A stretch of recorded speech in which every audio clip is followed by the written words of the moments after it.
Bonjour la compagnie. On se retrouve pour une petite vidéo où je vais juste conduire, histoire de vous faire découvrir un petit peu les paysages. Donc, ce que je vais faire, je vais d'abord commencer par la ville et puis on verra jusqu'où ça nous mènera toute cette petite balade tranquille. Alors, évidemment, j'ai coupé la radio pour des problèmes de droit d'auteur.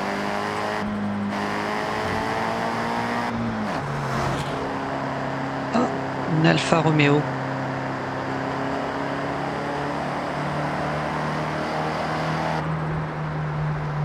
Donc, comme on peut le voir, hein, les graphismes sont plutôt sympathiques. L'intelligence artificielle n'est pas top. Mais bon.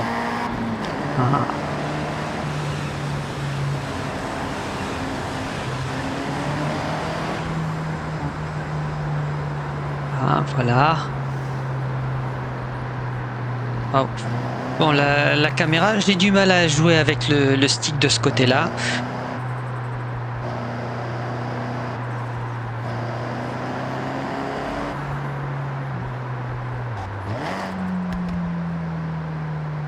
Bon, on va prendre les petits chemins de traverse.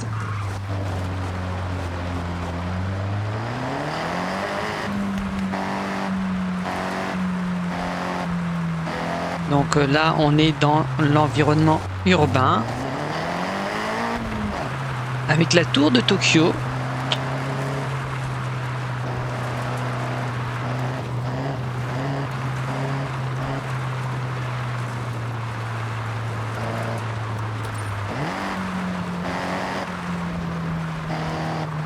Donc pour ceux qui se posent la question, je suis à peu près à 10 heures de jeu sur cette partie et je passe mon temps à explorer, à rouler au gré de mes envies. Je suis assez peu active sur les courses, mais c'est pas un problème. La preuve, hein, pour l'instant, je suis à une course faite sur les 10 heures.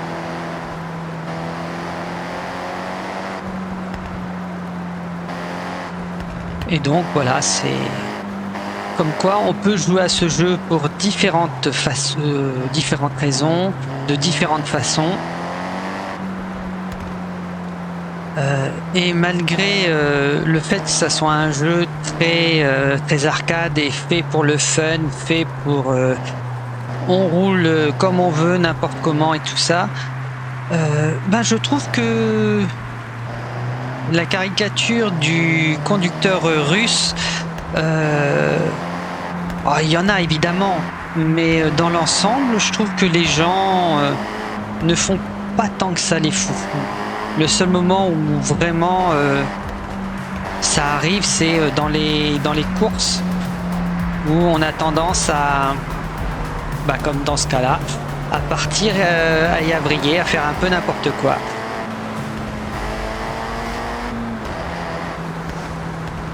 Mais plus d'une fois, j'ai croisé des gens sur la carte.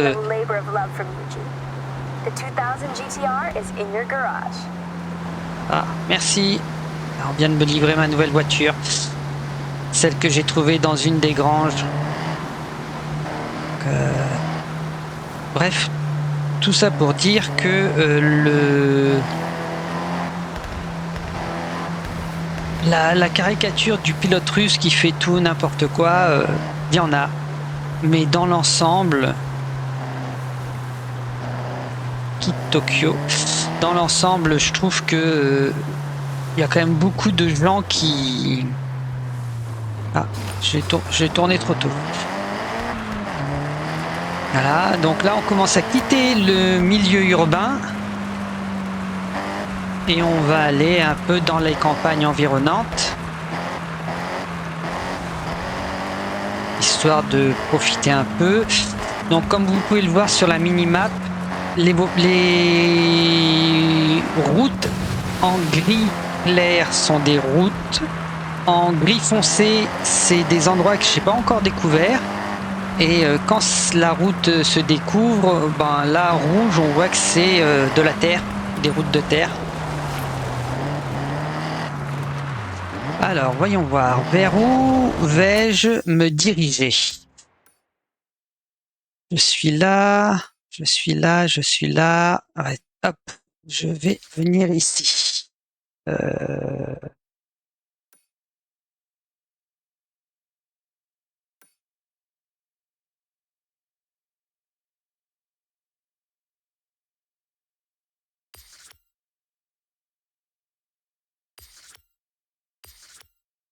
Donc on va passer comme ça. Et je vais aller sur la plage. Ah. Donc comme ça, on va pouvoir aller un petit peu plus vite sur ces routes-là qu'en ville.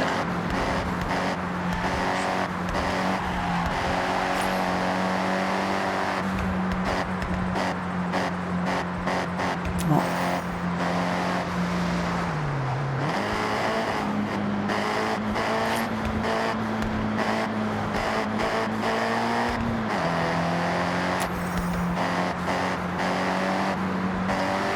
Ah.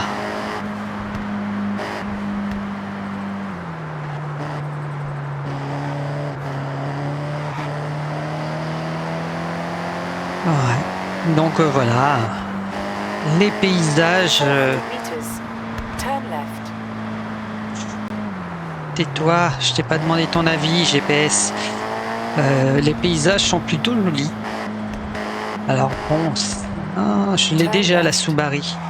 La Subaru. Alors.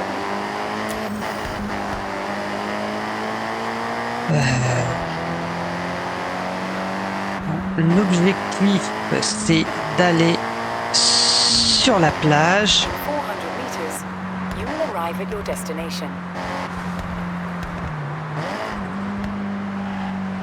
Hein, on voit au loin Tokyo avec sa fameuse tour. Bon. Allez, hop. Voyons voir où est-ce que je peux aller. Par où je peux aller maintenant? Je suis là.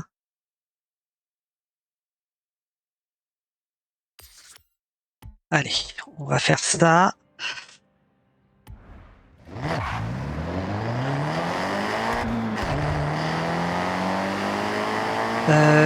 J'ai vu passer une vidéo où quelqu'un avait fait l'expérience de partir de la partie la plus au sud de la carte pour aller à la partie la plus au nord de la carte. Et il avait mis quasiment un quart d'heure pour faire toute la traversée de la carte sur Forza Horizon 6. Ce qui apparemment fait de cette carte l'une des plus grandes cartes de la licence. Personnellement, je ne connais pas plus que ça la licence. Et c'est la première fois que je joue à un Forza. Donc, à ce niveau-là, je ne peux pas spécialement donner d'avis. Mais en elle-même, la carte, je la trouve plutôt sympa. Il y a des environnements variés. On a le droit vraiment à des paysages magnifiques. On a un peu d'urbain, on a de la terre, enfin de la conduite sur terre. On a des passages dans les forêts, sur des sentiers forestiers qui ne sont pas notés sur la carte.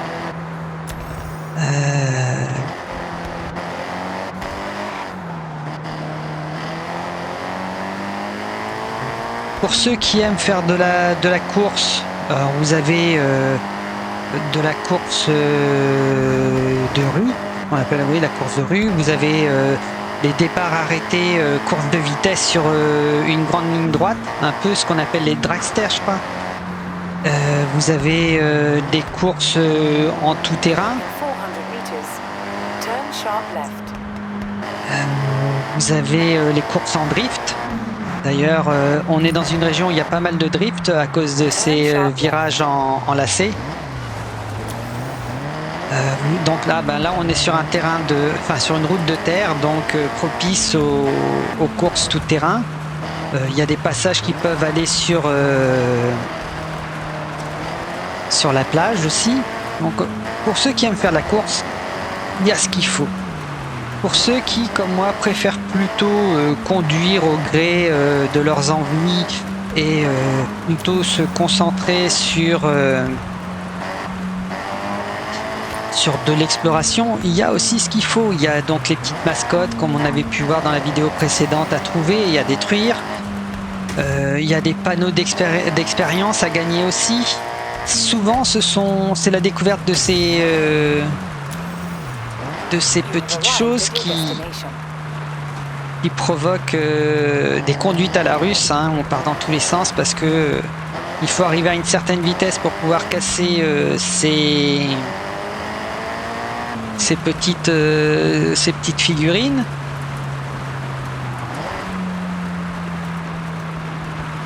Mais si on arrive trop vite, on peut pas s'arrêter à temps et on fonce dans le décor et voilà, bref, ça crée beaucoup de problèmes.